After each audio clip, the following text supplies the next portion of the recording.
Berlatar pada tahun 90-an di Cina, kisah akan berfokus kepada seorang anak bangsawan bernama Lin. Ia sangat menyukai seni bela diri semenjak dari kecil dan percaya jika dirinya takkan pernah terkalahkan. Di mana kali ini, Lin akan menunjukkan kemampuannya di hadapan semua orang melalui turnamen bela diri yang sengaja diadakan langsung oleh ayahnya.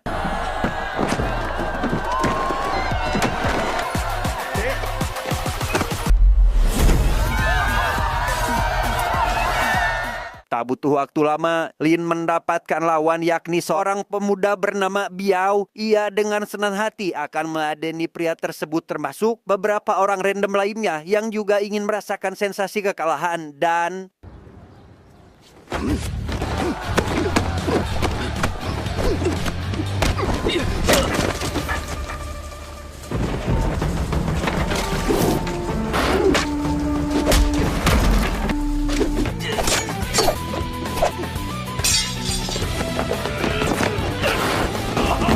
Sesuai penjelasan di awal, Lin bisa dengan mudah mengalahkan mereka semua, sehingga untuk kesekian kalinya, ia pun mendapatkan piala penghargaan meski turnamen itu diadakan oleh ayahnya sendiri. Dan sepulangnya ke rumah, asisten keluarga Lin yang bernama Han pun segera menyimpan piala tersebut.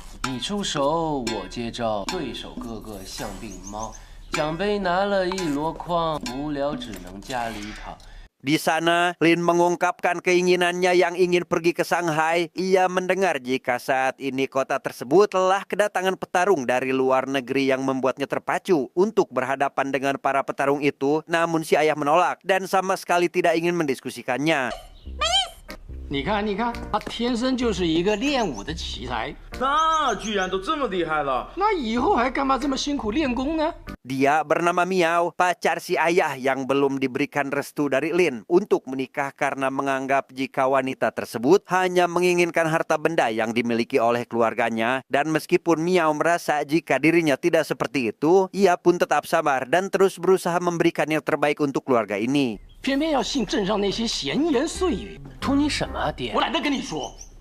要是有一天你身上没有籽儿了，他还搭理你？ Singkat cerita, malam pun poek. Disinilah kita akan diperlihatkan mengenai fakta turnamen yang diadakan oleh si ayah yang rupanya tanpa Lin sadari, Han bersama si ayah telah mengatur segala rupa agar Lin memenangkan pertandingan itu dengan membayar para petarung termasuk mengganti biaya pengobatan atas luka yang didapatkannya. 少爷他现在已经在镇上打遍无敌手了，这总该消停点了吧？消停？你没听他说吗？他还要去上海打洋人呢。 Karena tidak ingin anaknya pergi ke Shanghai, si ayah meminta Han agar membawa Lin mencari kesenangan. Ia sama sekali tak peduli jika harus mengeluarkan banyak uang asalkan Lin tetap betah tinggal di desa ini. Sehingga di keesokan harinya, Lin main ke sebuah kasino di mana tempat tersebut juga sudah diatur oleh Han agar Lin diberikan kemenangan. 456打，林少爷。 您赌得这么精，我们跟您玩总是有输没赢，您说谁敢跟您玩啊？ Setelah puas bermain, Lin diajak Han pergi ke sebuah pavilion untuk mendengarkan alunan musik. Yang setibanya di sana, Lin seketika tertarik kepada seorang wanita yang ada di tempat itu, sehingga ia pun lekas menghampirinya untuk berkenalan, namun terhenti oleh ibu-ibu yang mengaku sebagai atasan dari wanita itu. 你叫什么名字？ 林公子，哎呀，他呀叫秦霜，新来的。 Di sana, seorang pemuda bernama Samsul yang juga tertarik seketika nyeletuk ingin membeli wanita itu, sehingga Lin yang tidak ingin kalah begitu saja pun lantas menaikkan harga beli demi bisa mendapatkannya. Di mana Samsul yang saat ini didampingi oleh para anak buahnya pun merasa tidak terima akan hal itu sehingga...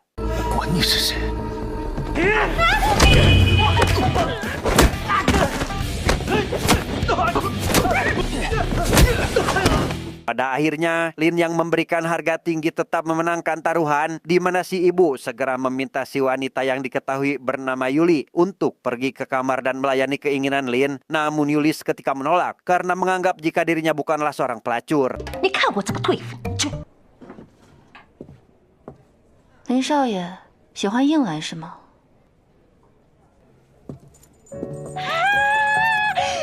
林公子。子新来的不懂事。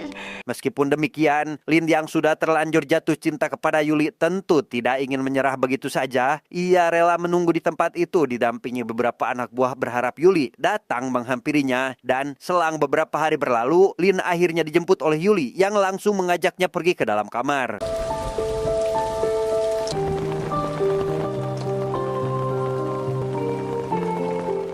Di sana, Yuli yang sebelumnya beranggapan buruk dibuat heran karena Lin sama sekali tidak melakukan apa-apa kepadanya. Ia hanya diminta untuk menuangkan secangkir teh. Sehingga Yuli akhirnya bercerita mengenai dirinya yang merupakan yatim piatu serta diperbudak oleh orang lain. Dan karena merasa tidak memiliki masa depan, ia pun sadar jika dirinya harus tetap mengorbankan tubuhnya sendiri untuk kesenangan orang lain. Tetapi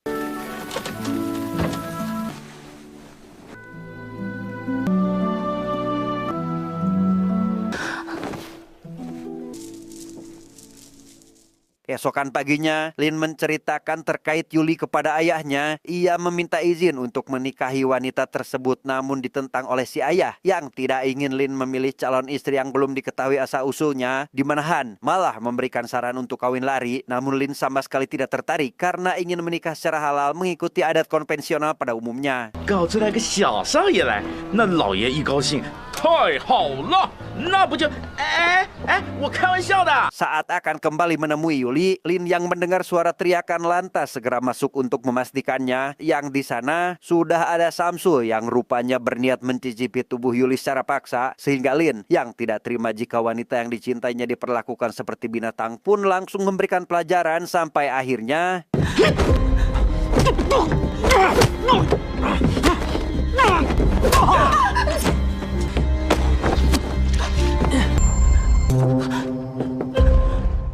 dan ya, Samsul pada akhirnya mokar setelah tak sengaja tertusuk tepat mengenai jantungnya. Di mana Yuli yang mengetahui jika pria ini adalah anak dari seorang wali kota tentu semakin khawatir akan nasibnya. Sehingga Lin lekas mengajaknya pergi meninggalkan desa. Namun Yuli menolak karena surat kontrak masih ada di tangan bosnya. 现在还没有人发现，我的卖身契还在他们手里。我给你赎身，你们老板在哪儿？ Dengan cepat, Lin segera menemui seorang bos bernama Sony yang saat ini berada di kasino. Ia bermaksud menebus kontrak Yuli agar bisa membawanya pergi dari sana. Namun karena harga yang diberikan cukup tinggi, Lin pun lantas mengajaknya taruhan dan berjanji akan menaikkan harga menjadi 2 kali lipat apabila ia kalah dalam taruhan tersebut. 我赔你双倍，10万两，敢不敢赌？有意思。 Karena merasa tertarik, Sony pun setuju mengikuti permintaannya. Ia memilih permainan tebak angka di mana jumlah yang paling besar akan menjadi pemenang. Di mana si bos pada akhirnya berhasil memenangkan taruhan tersebut dan menolak permintaan Lin yang ingin mengulang kembali permainan ini. 先把这10万两。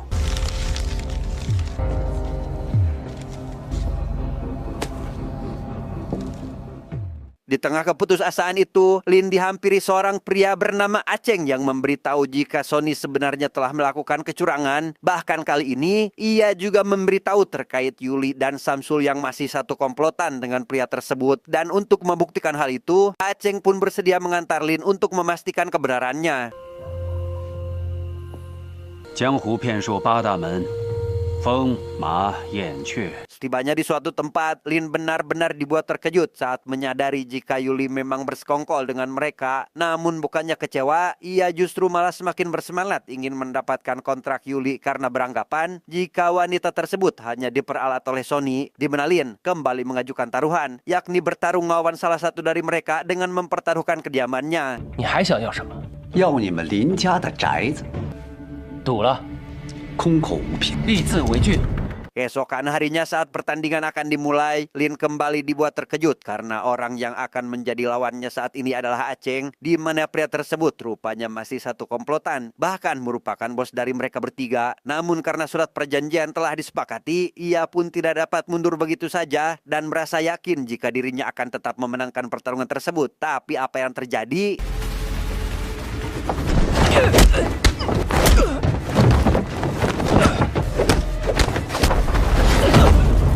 Untuk pertama kalinya, Lin dibuat kalang kabut hingga kalah dalam pertarungan. Dan sepulangnya ke rumah, ia pun belum bisa menceritakan kepada ayahnya mengenai mereka yang harus meninggalkan kediamannya saat ini. Sampai akhirnya Aceng bersama rekannya datang bermaksud mengambil alih kediaman tersebut. 怎么这么多人？就带这么多人进来，你怎么不通报一下？你在说什么啊？您的宝贝儿子什么都没跟您说吧？ Di sana Han yang rupanya juga ikut bersekongkol dengan Aceng langsung memberitahukan apa yang terjadi kepada ayah Lin. Ia mengatakan jika Lin telah kalah dalam taruhan dengan mempertaruhkan rumah ini, di mana Han juga menceritakan keluh kesahnya yang iri akan kehidupan Lin, dan hal itulah yang menjadi alasan berkhianat saat ini.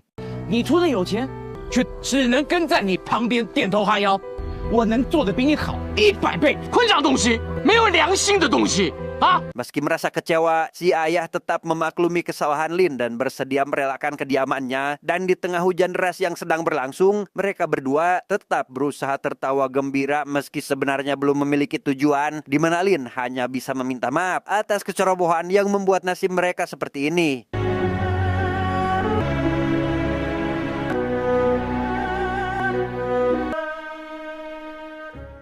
Sementara itu, Aceng bersama rekannya yang sudah mengusir semua pekerja kecuali Han, rupanya masih memiliki tujuan tertentu dalam mengambil alih kediaman itu. Mereka berencana mencari harta karun keluarga tersebut yang diduga terkubur di bawah tanah. Dan karena takut jika Lin dan ayahnya mengetahui hal ini, Aceng pun meminta Yuli agar menghabisi Lin demi membuktikan kesetiaannya. 你们俩身上都没有人命，你以前答应过我，可以不杀人的。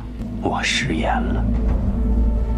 Lim yang menyadari kehadiran Yuli bersama Samsul lekas segera membiarkan ayahnya menyelamatkan diri terlebih dahulu, sementara dirinya sendiri akan menghadapi mereka demi mengelur waktu. Namun di tengah pertarungan itu, Yuli yang sebenarnya bisa saja menghabisi Lin pun seketika mengurungkan niatnya untuk membunuh dan justru malah melukai dirinya sendiri.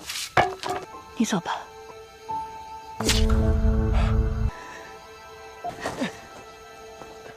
Samsul yang menyadari Yuli berkhianat langsung turun tangan untuk menghabisi mereka, di mana pada detik ini Lin yang juga tidak dapat menandinginya cukup dibuat kewalahan sampai akhirnya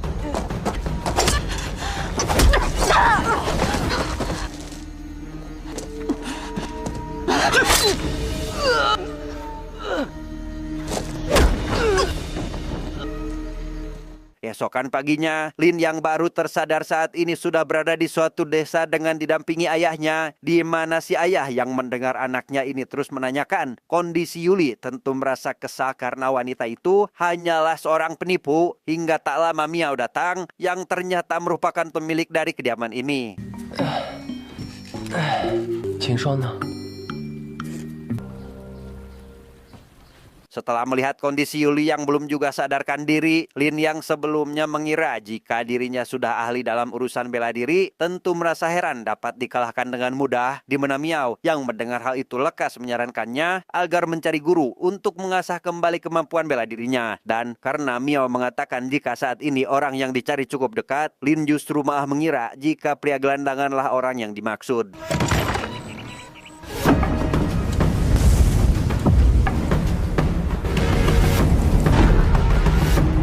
哎呀，看什么呀？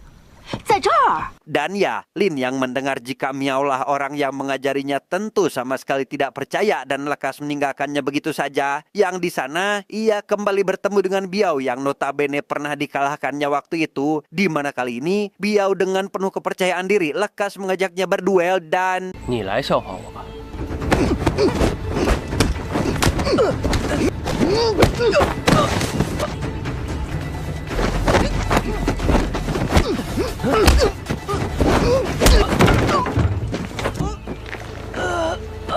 Berbeda dari sebelumnya, kali ini Biao lah yang mendominasi pertarungan. Ia mengatakan jika dirinya juga jago bela diri dan pada waktu itu bisa saja mengalahkan Lin apabila tidak dibayar oleh ayah Lin untuk mengalah. Sampai akhirnya Miao datang memperlihatkan skill bela diri yang dimilikinya.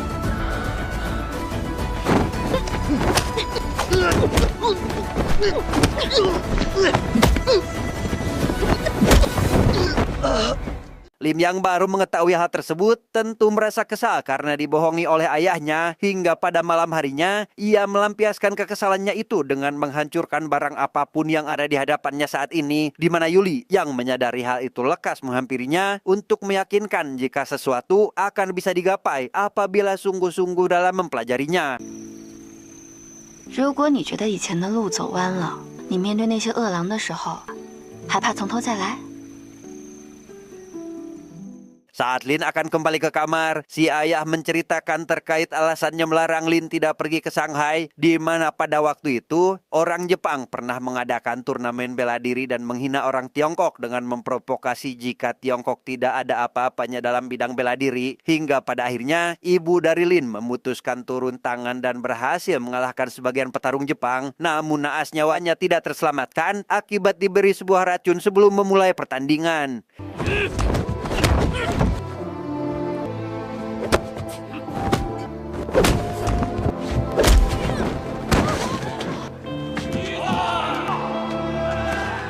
Miao yang pada waktu itu merupakan kakak seperguruan dari ibu Lin tentu tidak terima dan berniat membalaskan dendam atas kematiannya. Ia berpura-pura menyukai orang Jepang tersebut hingga menjalin hubungan dan setelah mendapatkan kesempatan, Miao segera menghabisi pria itu dan bersembunyi dari pengejaran pihak Jepang sampai saat ini. 连忙躲到了长乐镇，让我一定要把你抚养长大。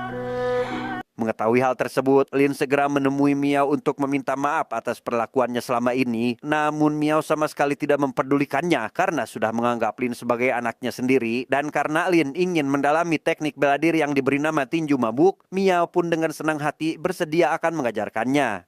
认真的学，傻孩子，一定要好好的学。哪里跌倒，哪里爬起来。 Keesokan paginya, Biao yang bekerja sebagai tukang gali untuk Aceng secara tak sengaja mengatakan terkait keberadaan Lin saat ini, di mana Han yang mendengar hal tersebut memintanya agar merahasiakan keberadaan Lin dari siapapun karena khawatir jika Aceng akan kembali memburunya.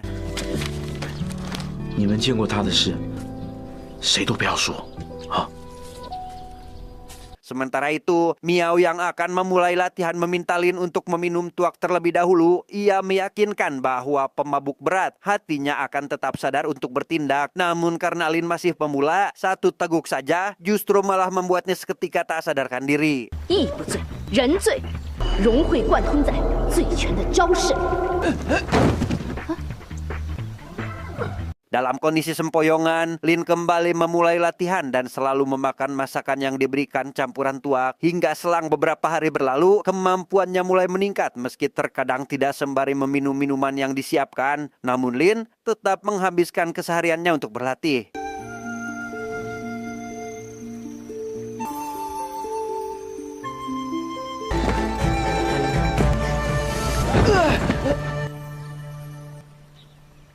Beberapa hari melakukan penggalian, para penggali yang kini bekerja kepada Aceng pun berhasil menemukan sebuah ruangan di bawah tanah, di mana Han yang berniat memberitahukan kabar gembira itu seketika terhenti saat mendengarkan percakapan Aceng akan menghabisi para pekerja jika sudah berhasil menemukan emasnya, di mana Han tidak dapat melakukan apa-apa untuk saat ini. 挖到个地窖，来，让开，让开，都让开，都让开。 Dengan cepat, Han segera menunjukkan apa yang berhasil ditemukan oleh para penggali, di mana Biao yang merasa jika pekerjaannya sudah selesai lantas segera meminta bayaran kepada Aceng. Namun karena di sana tidak ada emas sama sekali, Aceng pun memaksanya agar terus melakukan penggalian. 继续挖，继续挖。利息呢？ Akibat hal itu, Aceng segera memberitahu para pekerja jika mereka tidak akan pernah diberi gaji sebelum apa yang diinginkannya berhasil ditemukan, sehingga Biao bersama rekan yang mendengar hal tersebut tentu merasa kecewa dan berniat akan mengakhiri pekerjaannya. Hingga tak lama, Sony didampingi beberapa orang Jepang tiba-tiba datang dan...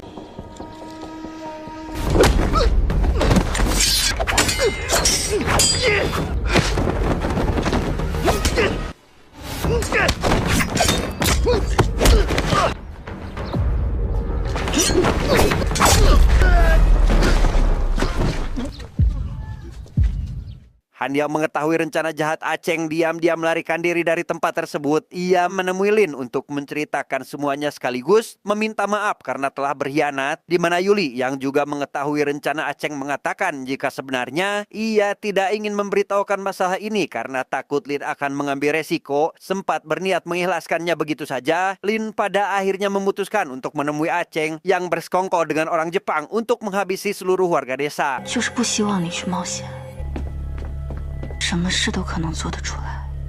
再给我吃一个。 Di waktu yang bersamaan, para pekerja berhasil menemukan puluhan batang emas yang tersusun rapi di bawah tanah, sehingga Aceng bersama pasukan Jepang lantas menyandra semua pekerja sebelum dihabisi. Hingga tak lama, Lin bersama Han tiba di sana, membuat Sonny lantas meminta anak buahnya agar menghabisi Lin saat itu juga.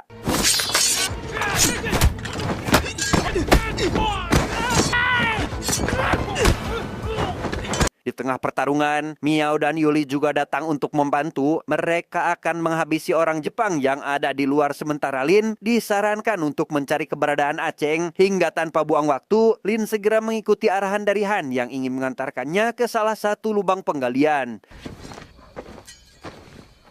李白没杀的。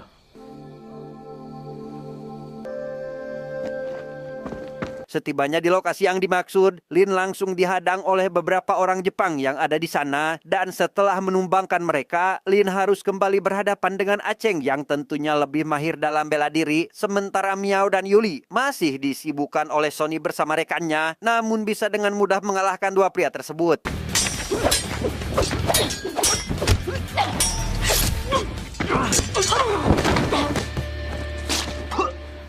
Memanfaatkan momen ini, Han segera melepaskan para tawanan agar mereka bisa melarikan diri, di mana Aceng yang menyadari hal itu lantas dihentikan oleh Lin supaya warga tidak celaka, namun ia sendiri benar-benar dibuat kalang kabut oleh pria tersebut.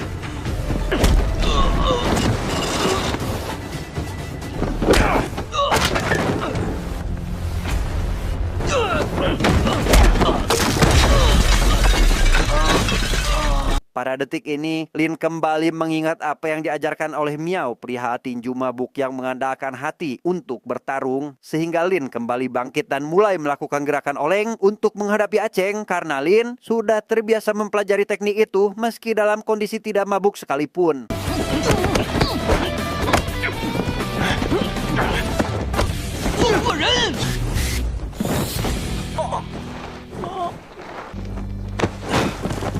Dalam situasi terdesak itulah, Aceng mengambil satu obor dan melemparkannya tepat mengenai tali yang dapat memicu ledakan, di mana Lin yang kelelahan tentu tidak bisa lagi berdiri untuk mematikan api. Hingga pada akhirnya Han datang ke sana sehingga...